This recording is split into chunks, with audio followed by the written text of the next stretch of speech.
구조를 가지고 있습니다.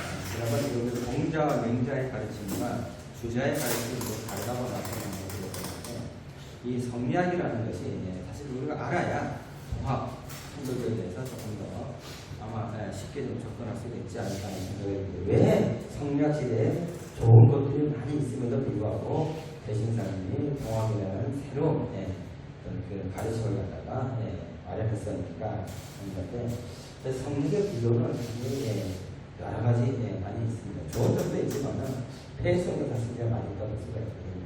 근데 본질은 이제 이런 겁니다.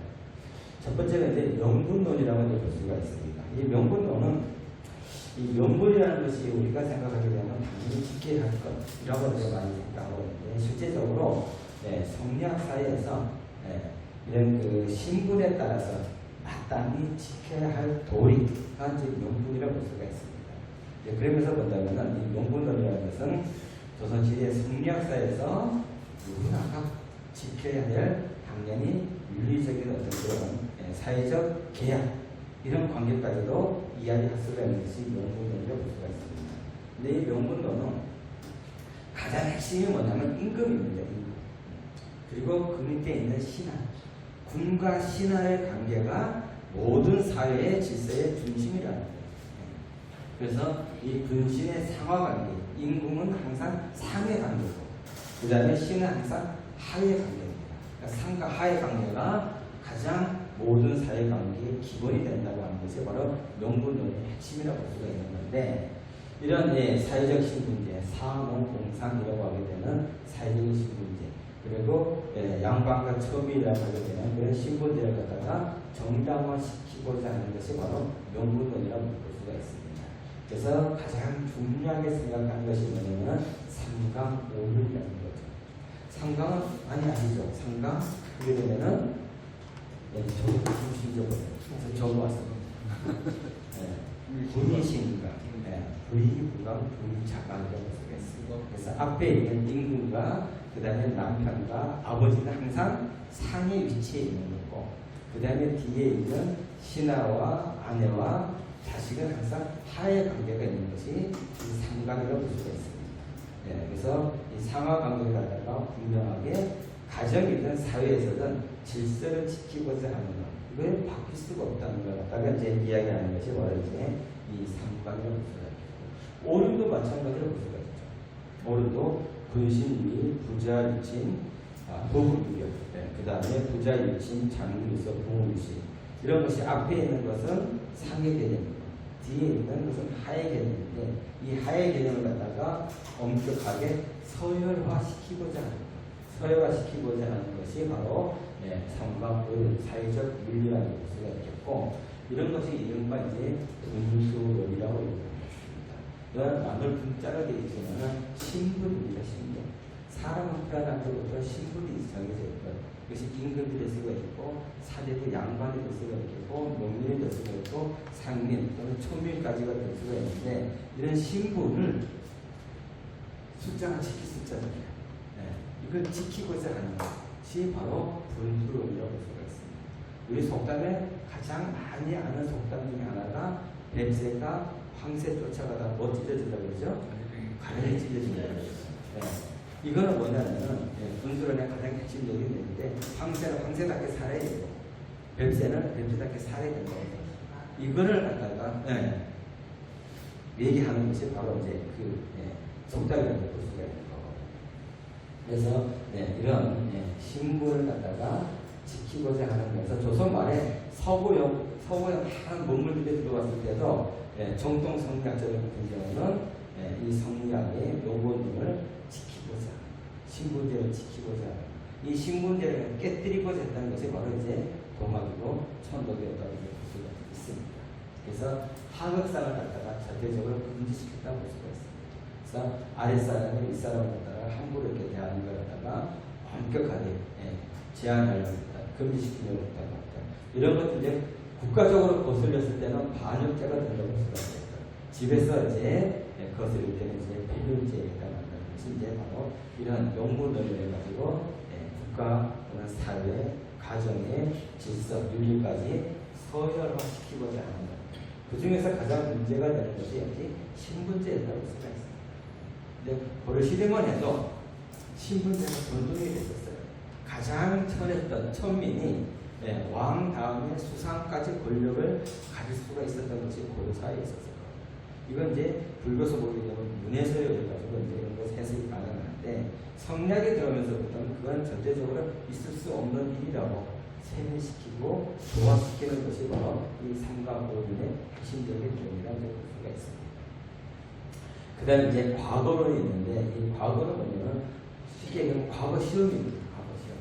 그래서 군주의 절대성에 그 주체가 누가 뒷받침하게 되느냐 바로 사대부가 한다는 거죠. 사대부. 근데 이 사대부는 아무 사대부를 하는 것이 아니라 과거 시험을 통해서 합격한 사람들 이를 갖다 이제 이걸 관료라고 보통 만나게 되는 거죠. 요즘에 장관 후보 많이 나왔잖아요. 장관 후보들 많이 나왔는데 여러 가지 문제들이 많잖아요. 그런 문제점을 갖다가 과거라는 것, 학문적 과거를 통해 가지고 이걸 걸러내는 작업을 하는 것이 바로 과거 시험이라고 볼 수가 있습니다. 이거는 뭐 양반이 되고 이제 얘기하고 있지만 실질적으로 임금답게 행동하기 위해서 그 뒷받침을 누가 해줘야 되느냐 바로 사대부가 해줘야 된다는 거죠. 사대부에서 뛰어났던 이분들이 바로 왕을 가르치고 왕이 그걸 일반 백성에게 교화시키고자 하는 것. 이러한 우리가 이제 과거에는 볼 수가 있습니다. 그래서 사대부와 농민의 구분을 위한 소요의 수단이다. 과거를 누구나 볼 수가 있다고 이야기하고 있지만 실제적으로 과거를 보는 사람들은 양반뿐이라고 볼 수가 있습니다. 그러면서 농민들은 사실상 과거를 볼 수가 있어요. 아무리 뛰어난 능력을 가지고 있다 하더라도 과거를 보니까 어렵다고 볼 수가 있고 왕과 같은 가르침을 할 수가 없는 그런 존재로서 구분시키고자 하는 것이 바로 과거를 볼 수가 있습니다. 그리고 이제 학문론이라고 있는데 이 성리학의 학문을 왜 해야 됩니까? 그러니까 사서오경을 갖다 이야기하고 있지만은 이 명분론 위에 있는 명분론을 이론화하기 위해 가지고 연구하는 학문이 바로 이 학문론이라고 볼 수가 있습니다. 그래서 왕을 위한 학문이라고 볼 수가 있겠고 그리고 이제 이런 것들은 군주학, 통치학이라고 얘기하고 있습니다.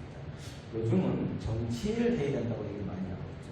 우리가 윤석열 얘기할 때 정치를 하는 것이 아니라 통치를 하려고 했었기 때문에 그러한 사례들이 많이 있습니다. 정치라는 것은 서로 협의하고 타협하고 그러면서 나아가는 것이 정치인데 통치는 일방적으로 위해서 교화시키려고 하는 것이 통치라고 볼 수가 있습니다.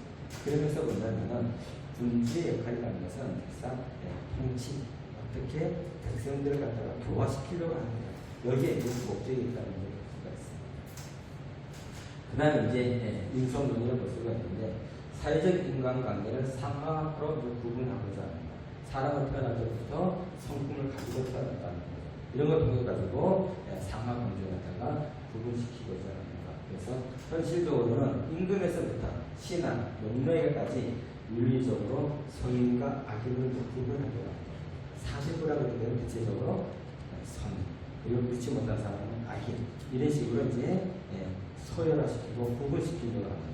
이러한 것들이 바로 인성론으로 볼 수가 있고 그래서 신분 계급을 태어날 때부터 선천적으로 확정시키고 이런 걸 갖다가 유지시키고자 하는 것이 바로 성민이 가지고 있는 또 하나의 한계점이라고 볼 수가 있습니다. 네, 이런 것이 이제 우리가 보게 되면 이제 많은 유학자들이 연구한 걸 보게 되면 이제 이와 기로 이제 나눠서 이야기하게 되는 거죠. 이와 기로서 나눠서 되는데 이건 아마 윤리 시간에 많이 배웠죠. 그때는 무슨 소리인지 잘 몰랐어요. 기와 이가 과연 뭔지. 근데 이제 보게 되면 가장 간단한 거라고 볼 수가 있는데 이라는 것은 기본적으로 형이 상하게 됩니다. 그리고 이제 기라는 것은 형이 하하게 되는 걸 이제 보고 있습니다. 그래서 본연에서 우리가 기본적으로 하늘이 가지고 있는 성품이 이제 본연에서 바로 이게 이제 이라고 이제 얘기하는 거죠. 그래서 이거는 절대로 변하지 않는다고 볼 수가 있습니다. 그래서 변하지 않는다. 이것이 바로 이제 주리론의 입장이라고 볼 수가 있겠고 기는 성질이기 때문에 기질에서 항상 변한다고 얘기하고 있습니다. 어느 것을 본다면 이제 인간이 가지고 있는 그런 성품이라고 볼 수가 있겠고 하늘의 성품은 이가 되고 인간의 성품은 기가 됩니다.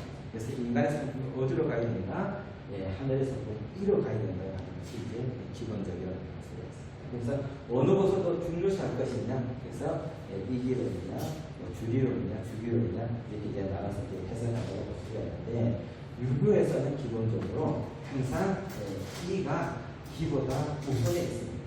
그래서 주리론이 항상 높게 해석하는 경우가 하는 거라고 볼 수가 있습니다. 근데 이 이기론은 원래 유교에서는 없었습니다. 공자의 가르침이라는 건 기본적으로 예를 내리었거든요.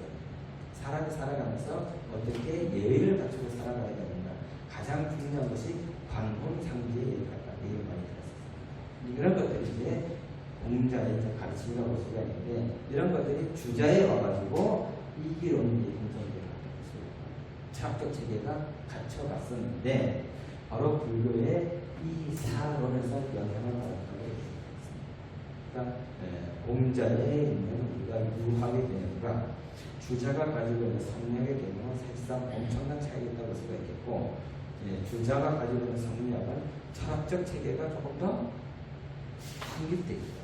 그런 유학의 개념이라고 볼 수가 있습니다. 주자가 바로 이제 이런 불교에 있는 이 사론을 이제 가지고 와서 성리학 체계를 갖다가 붙였었는데, 우리가 많이 알고 있는 것 중에서 이판사판이라는 말 들어보셨죠? 주로 어느 때 쓰죠? 이판사판? 네. 마지막에 이제 그렇죠. 하나는 이판사판 하는 거 이제 쓰게 되는데, 이 이판사판이라는 용어가 사실 불교에서 나오는 거라고 생각합니다. 이판계 같은 경우는 불경을 갖다가 연구하게, 학문적 연구를 하게 되면서 불교를 갖다가 심화시켜 나가는 이제 이판계라고 볼 수가 있어요. 사판계라는 것은 뭐냐면 사찰을 갖다가 사찰을 보게 되면은 이판계 학생과 이판계와 사판계가 항상 이렇게 같이 공존을 하게 되는데, 이것을 분리시켜서 이렇게 보는 사례가 좀 많이 있습니다.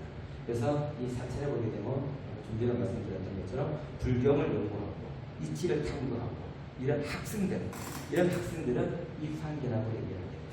이판승 이렇게 얘기하고, 사판승 같은 경우는 불교를 잘 운영하는, 재정적으로 안정화를 기합니다. 그리고 사회적 실천을 갖다가 어떻게 해야 되는 것입니다. 이런 쪽에 더 많이 중요시하게 되는 것은 사판계라고 볼 수가 있습니다.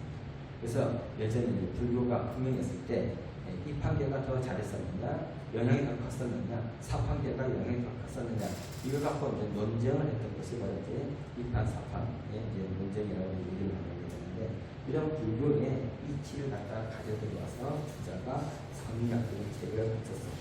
이 성리학 체계가 기본적으로 가장 핵심적인 것은 뭐냐면, 논리적으로 바로 위에 있는 연구죠. 그 중에서도 이제 분수론이라는 것이 이런 것들이 성리학이 가지고 있는 구조라고 볼 수가 있고, 하나만 더.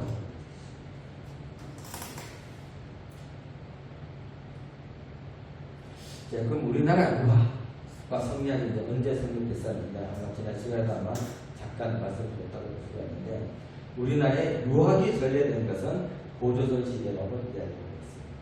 한자가 전래가 됐어요. 한자가 전래가 되게 되면서 유학은 자연스러워 전래됐다고 볼 수가 있겠고, 이 언어라는 게 사고 체계를 갖추게 되는 가장 기본적인 이라고 볼 수가 있거든요.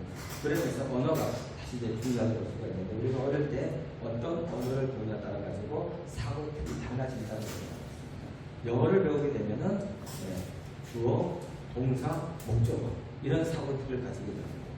우리나라 말을 배우게 되면은 주어, 동사, 아니 우리는 뭐 이렇게 그냥 연결되는 거잖아요. 주어 없고 목적어 있고 동사 이런 순서, 사고 체계가 좀 다르다고 생각하고 있습니다. 그만큼 이제 언어가 중요하다고 볼 수가 있는데, 이 한자가 들어오게 되면서부터 유학의 개념이 들어갔었고, 그다음에 삼국시대에 오게 되는 이 시대는 불교가 통치 이대로 올려져 있었기 때문에 보조적인 수단으로 쓰였다고 얘기하고 있습니다. 그러면서도 충효를 강조했다고 얘기하고 있는데, 사실 충효는 유교가 강조한 것이 아니라 모든 일상적으로 다 강조하는 것 중에 하나라고 볼 수가 있습니다. 기독교도 마찬가지고, 천주교도 마찬가지고, 불교도 마찬가지고, 우리 천도교도 마찬가지고, 충가는 인간에 갖춰야 될 기본적인 도리이기 때문에 어느 사상, 어느 종교에서나 거의 중요시해 갔다고 볼 수가 있습니다. 그러면서 우리가 많이 언급하는 것이 세서보기를 많이 이야기합니다. 세서보기를 하게 되면 다 아시죠? 사군 이충. 이 윤리시간에 가면 사군 이충, 사친 이흉. 그 다음에 뭐죠? 교우이신. 그 다음에 또 뭐죠? 인정이신. 마지막으로 살생유태. 네, 5가지. 이건 활용도가 지켜야 될 덕목이라고 할 수가 있습니다. 이런 세서곡에서도 유교적인 풍요를 강조했다고 해가지고 그러한 걸 갖다 이제 보조적인 수단을 썼다고 볼 수가 있는데, 이 화랑도가 갖고 있는 세서곡에는 신라가 삼국을 통일하는 데 가장 중추적인 핵심적인 가르침이라고 볼 수가 있습니다. 전쟁에 나가서 절대 무릎을 꿇지 말아야 되고 목숨 바치고 싸워야 되고 이런 것들을 이제 강조했던 거예요. 고려 시대 보게 되면 여전히 이제 불교가 동시 이동되고 있었기 때문에 보조적인 거를 썼다고 볼 수가 있습니다. 그래서 과거대가 만들어지게 되고, 그냥 불교 국가임에도 불구하고 성종 임금 때 와서는 유교 정치를 나름대로 실현하려고 했던 것들이 이제 조선 후기 때 오게 되면 유교와 불교가 일치한다, 하나다, 이런 이제 논리가 나오고 있습니다. 스님이 이제 해식이라고 하게 되는 스님이 유교 불교 같다. 이런 얘기를 이제 하게 되는 거죠. 이제 이런 걸 통해 가지고 원나라로부터 성리학이 들어오게 되었습니다. 송나라 때 사실 성리학이 만들어지게 되죠. 지난번에 남성 시대 때 만들어졌다고 얘기하고, 한족이 이민족에게 지배당하면서부터 자신들의 정신적 정통성을 확보하기 위해 가지고 주자가 성리학을 만들었다고 말씀드렸었는데, 이 우리나라는 송나라 때 고려와 많이 문minh 보완을 했음에도 불구하고 성리학은 들어오지가 않았었습니다. 근데 말기에 가서야 원나라 때 들어오고 있습니다. 이런 것들 성리학이 고려 말에 우리가 말기 알면 안양이라고 하게 되는 사람을 통해서 들어오게 되고, 그리고 나서 이제 배불론을 갖다가 불교를 배척하게 되는 배불론을 갖다가 이제 이야기하게 되는 거죠. 가장 중심적인 인물이 지난번에 말씀드렸던 정도전이라는 분이 불씨 작변이라고 얘기합니다. 부처를 갖다가 불씨라고 얘기했어요. 그리고 부처의 가르침을 작변, 그래서 불씨 작변을 해서 불교를 갖다가 착자에 배척을 시키려고 했었던, 그리고 이제 조선이 건국되면서부터 성리학의 정치 이데올로기, 그러면서 앞에 말씀드렸던 성리학적인 구조 체제가 우리 한국 사회에 관념적으로 잡혀져 갔다고 볼 수가 있습니다. 그래서 이러한 신분제를 갖다가 고착화시키고 이걸 유지하려고 하게 되고, 그리고 사대부 중심, 양관 중심의 사회를 갖다가 만들어가고 하려고 했던 것이 바로 성리학이 가지고 있는 가장 중요한 흐름이 아니었습니까? 이렇게 볼 수가 있습니다. 이런 걸 이제 타파하고 극복하고, 그리고 새로운 개혁 시대를 갖다가 만들려고 했던 것이 바로 대신사님이 가르쳐줬던 동학, 천도라고 볼 수가 있겠고, 이런 걸 위해서 우리가 희생하고 목숨을 바쳤던 것이 바로 뭐냐? 동학 혁명이라고 볼 수가 있습니다. 우리가 이렇게 해석하게 되면 조금 더 쉽게 볼 수가 있습니다. 한 20분 했는데 그만하세요. 뭐 이틀을 조금 더 일찍 와서 다음 시간에 있도록 하겠습니다.